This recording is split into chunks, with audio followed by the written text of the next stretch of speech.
In this video, I'm going to show you how to join lines using the Fillet command in AutoCAD.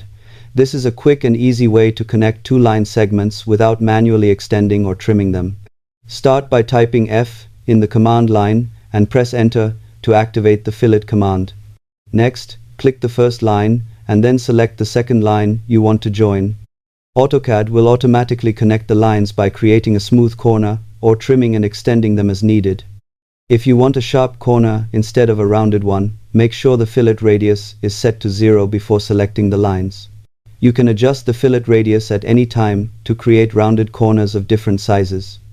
The command also works on many other object types, making it a versatile tool for everyday drafting. This command is a great time saver when cleaning up drawings and creating precise connections.